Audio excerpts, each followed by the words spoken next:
The Great Steppe, millenniums of events, hundreds of nomadic tribes and people. They lived, worked, made discoveries, conquered large tracts of lands, and left us some mysteries. To learn more about it, watch the project called Enigma of the Great Steppe.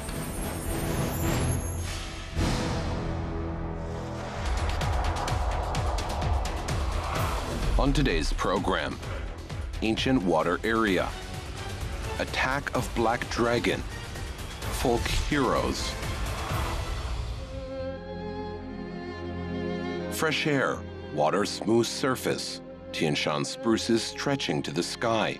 We can keep describing the beauty of nature that can be seen from the shore of the lake Issyk, which is in the gorge of the Trans-Ili Alatau Mountains. When did this amazing water area appear here?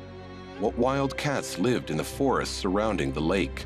And who was the first European to visit and describe the lake Issyk?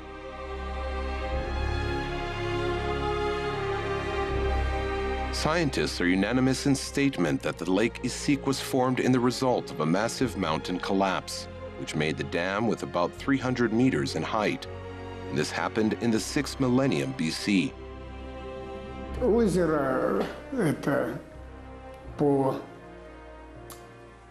According to some scientists, the age of this lake is 8,000 to 10,000 years. Well, it appeared about 8,000 years ago after the last period of the so-called Valdai glaciation, the last glacial period in the mountains.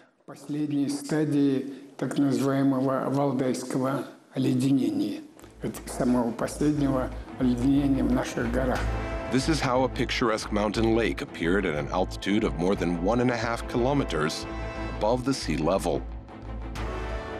Its length was about 2 kilometers, width 500 meters, and depth was about 50 to 80 meters. Its water was always cool. In rare cases, the temperature rose to 15 degrees above zero. It had many Kazakh names: Jasil Kol, Green Lake, and other names. It also had poetic names that passed from generation to generation. But the most widespread name has been the name Issyk. The village and area near this lake are also called Issyk. There are such settlements as Talgar, Almaly, and Issyk on the foothills of the Trans-Ili Alatau Mountains. The name Issyk has been the main one for the last several centuries. There is another version of the appearance of the place name Issyk. Some scientists suggest that this name was given by a well-known geographer and public figure who visited Issyk Kul Lake in Kyrgyzstan before traveling to our mountain lake. Well, Pyotr Pyotrovich Semyonov Tienshansky was the first European who visited these places in 1856 to 1857.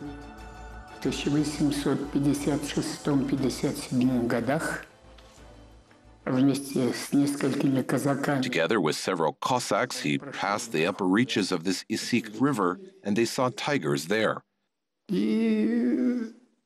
Must have been the last 2 Caspian tigers which inhabited these mountains. Now this tiger is an extinct tiger population.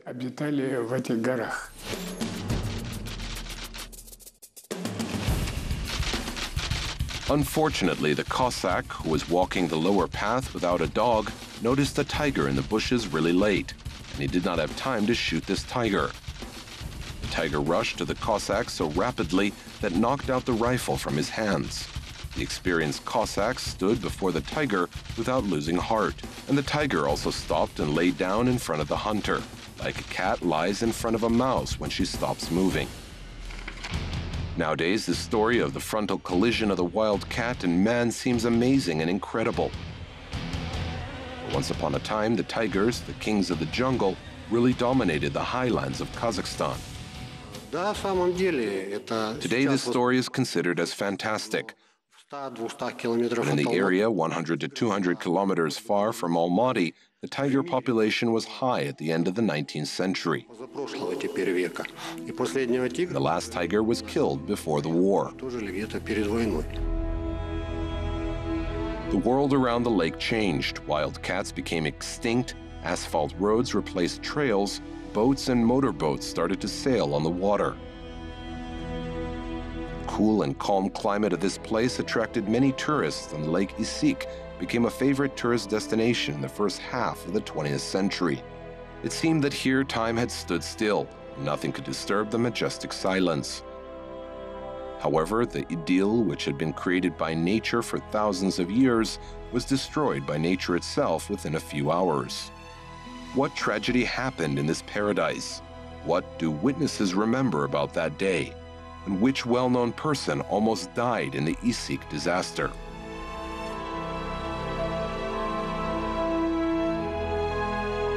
Sunday, July 7th, 1963. It was a very hot summer day. During that summer, a lot of people came to take a rest on the shores of the Lake Issyk. And on the 7th of July, high-ranking guests were going to visit this lake. Thus, a delegation headed by Chairman of the Council of Ministers of the USSR, Alexei Kosygin, arrived that morning. A bit later, another honorable person, the world's first woman astronaut, Valentina Tereshkova, was supposed to visit the local resort. People got used to serve such high-ranked persons and created all conditions for this. The Coast Guard was usually on duty to ensure safety on the shore, but that day their attempts to help were unsuccessful. I was 9 years old. It was Sunday. I went to the bazaar with my sister. Our mother picked onions and gave it to us to sell. Well, we sold all onions, and my sister said, "Let's go to the lake." I answered, "Our parents will scold us." She said, "They will not know." His sister talked little Bekir to go to the lake. Young, intelligent children got to the lake by themselves, taking a shuttle bus. At 10 a.m., they were looking at the mountain scenery and admiring its beauty. However, the boy did not share the enthusiasm of his sister, who was dreaming to sail on a sightseeing boat. He wanted to go home.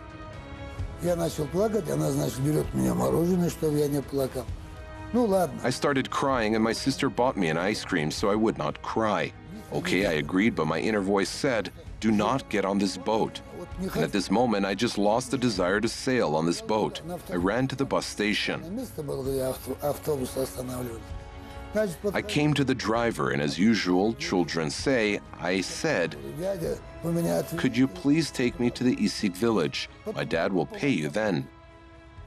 He answered, "All right, boy, get on the bus." I got on, and my sister came at this moment. "Here are the tickets. Let's get on the boat." I did not want to, and of course she scolded me and was insisting to go.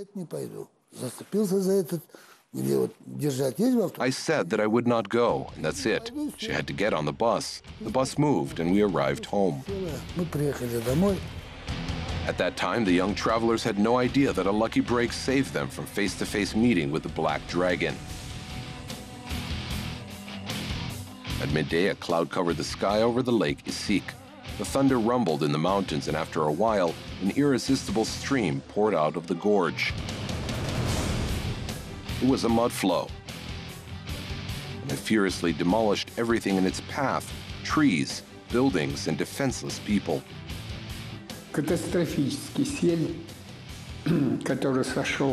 The catastrophic mud flow descended from the glacier called Jarsai. It is on the left tributary in the upper reaches of Issyk. It was a small lake with a volume of only 200,000 cubic meters of water.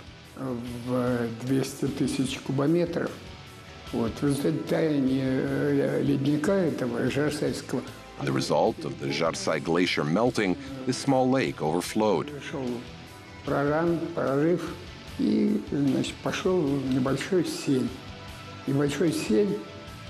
There was a mud flow.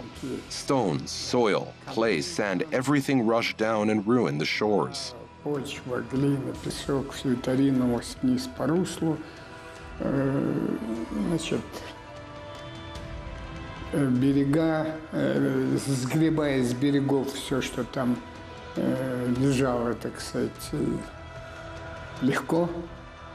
Вот. This mass collapsed into the lake at a very high speed. Скорость была очень приличная. The speed was very high, about 5 to 6 meters per second. Несколькими, не несколькими, а Later, it was estimated that there were 12 shafts of mud flow. шли вот эти вот потоки селя. And the volume of this mud flow was enormous. There were around 6 million cubic meters of mudstone mass. All this mass fell into the Issyk Lake. Вот этой грязекаменной массы. The huge waves of mud flow of the Jarsai River destroyed everything on its way with uncontrollable power. There were trees, stones, and sand in this flow. Black Dragon collapsed into the Issyk Lake in a wave with about 12 meters height and at a speed of more than 20 kilometers per hour.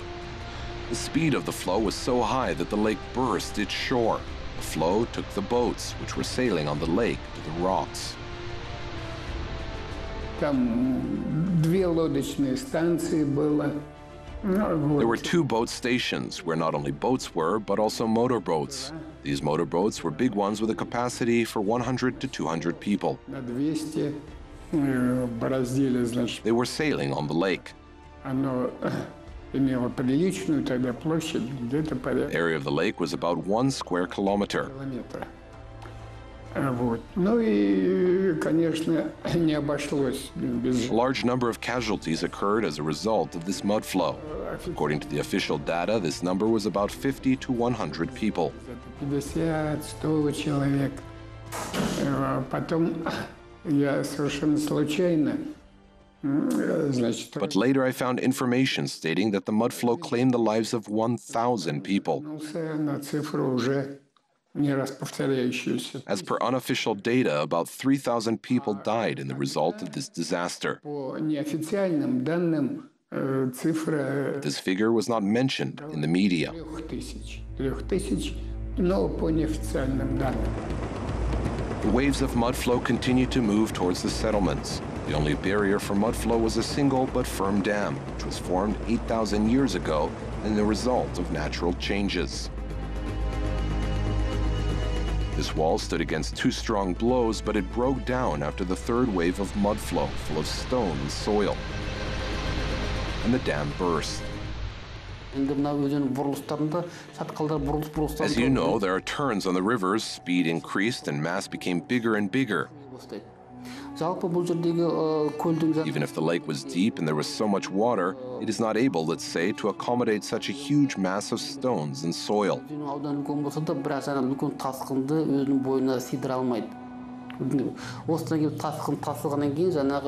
This was the reason for the burst of the dam, which is about 300 meters high.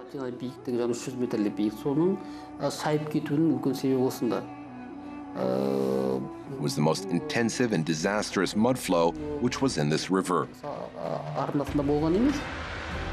Passing the last barrier, Black Dragon moved towards the city. Pioneer camps and holiday resorts, residential districts, and sown fields were destroyed by it. Many families lost their relatives in that catastrophe. Despite the fact that already 54 years have passed, the witnesses remember the events of the fatal July day as if it were yesterday. Ülkem balamı da arkama aldım gittim. Ülkem balamı. I put my one child on my back and ran. Bilmem ki kaç yaşındaydı. I was about 3 years old and I was pregnant at that time. 3 yaşındaydılar. Aldım Köktepe'ye kaçtık. We ran on Koktepe. Köktepe'ye kaçtık. Oraya gittik. Ondan sonra benim diğerime 9 balam oldu. 9. I had 9 children. Köyüm ağırık idi. Balam ondan sonra ülkem balam ağırık idi.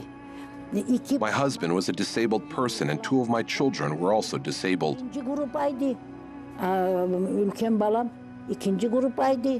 They were at home. Ondan sonra Hep kiçkentay balalar. Taşlı yerdim. I worked at the village center and took small children to my work, but others were at home at that day, and all of them died. Not without reason, it is said that a mother's love is selfless and passionate. Bumpul Ganieva managed to save 5 of her children and the baby she was pregnant with. Unfortunately, her husband and 3 other children who stayed at home died in the result of this disaster. The pain has eased after the years a bit, but the mourning mother and wife still hears the sound of the rushing wave of water. Experts say that people should know the elementary rules of behavior in the mountains when there is a disaster.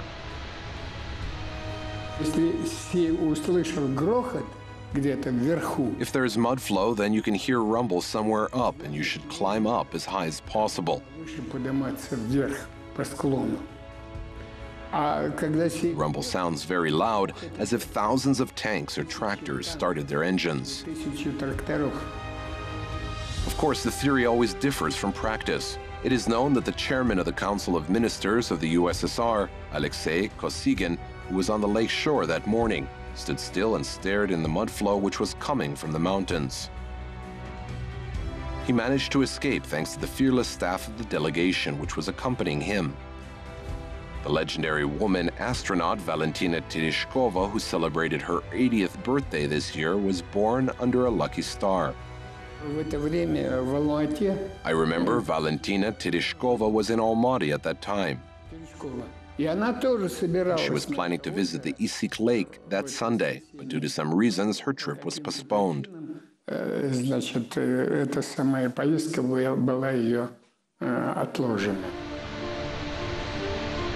Black Dragon, which raged during several hours, stopped on a distance of 50 kilometers after breaking the dam. By Monday morning, the most beautiful mountain lake was turned into a huge, dirty puddle. The most terrible, inevitable part started, the time of counting the number of casualties and victims. Who helped the locals of Issyk village to cope with the consequences of the mud flow? What have people learned from this catastrophe? And are people safe from such disasters today?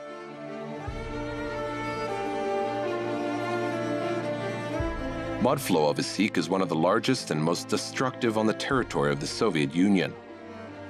Experts say that people were not ready for such a catastrophe. It was difficult to predict the Black Dragon, and the worst thing is that it was impossible to warn people about it. It was year 1963. There was no internet, cell phones to send messages.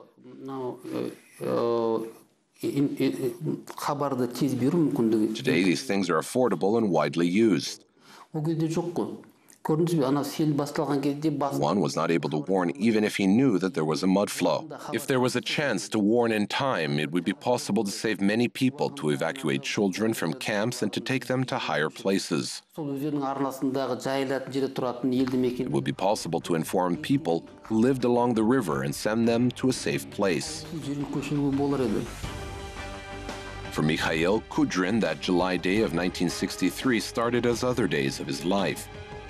He went to the field for the production of silk cocoons. The news delivered by the boys came out of the blue. At first, no one believed that the dam was destroyed. When we climbed on the high hill, we saw mud flow. There was mud, stones, trees, everything was in water, and this mass was coming down.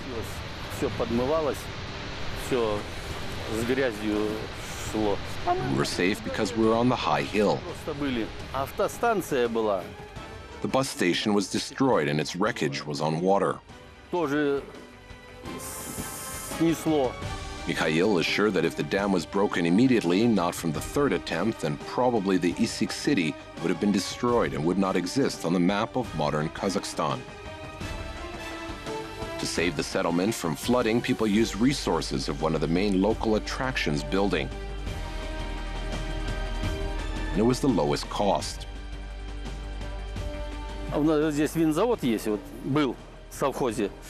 There was the winery at the village, and this winery had the cellars with 10 meters depth. These cellars were with concrete walls and floors. So these cellars stopped the water and Issyk was not fully destroyed. My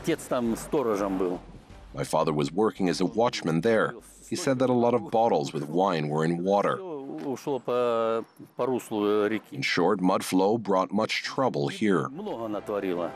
It is well known that people unite when there is a common trouble, so the nearest military unit was raised to arrange rescue operations. There were a lot of volunteers also who were ready to help. They managed to rescue about 2,000 victims within a few days. Most of them, especially those who went out to pick mushrooms that day, were found high in the mountains. They were hungry and exhausted because they climbed high to be rescued from the mud flow and could not go down. There were many children among the victims. There was a camp for children, and people saved them by taking on helicopters. A pilot, master of the Kazakh civil aviation, Igor Zelman, also took part in the evacuation after the disaster of the summer of 1963. Victims whom he evacuated were unaware that he was the master of his work, that he was a highly professional pilot. During his life, he modestly helped climbers conquer high peaks, rescued them in bad weather, and accurately delivered the cargo necessary for the ascent.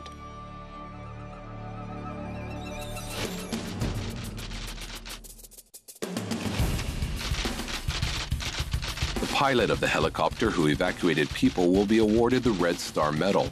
We could not find out the exact number of rescued people. In one article, it is reported that the soldiers rescued about 2,000 people. The exact number of casualties of the Issyk mudflow is still unknown. Some people went missing. About 2,000 houses were destroyed. Most of them were wooden one-floor buildings. The powerful waves of mudflow destroyed them within a couple of hours. Some lost their parents, others lost their wives or husbands, the third ones lost their children. Some became disabled. The degree of damage with such natural disasters cause is very high. Of course, it is not easy. Everybody has learned lessons from this event, both people and the government. The question about protecting the cities from the threats of natural disasters was raised. The department Kazglav Selzashita was organized under the Council of Ministers of the Kazakh SSR. This organization continues its work today. It builds mud protection facilities, follows the operation of these constructions, and informs citizens in case of emergency situations. They constantly monitor the condition of the lakes which are on moraines.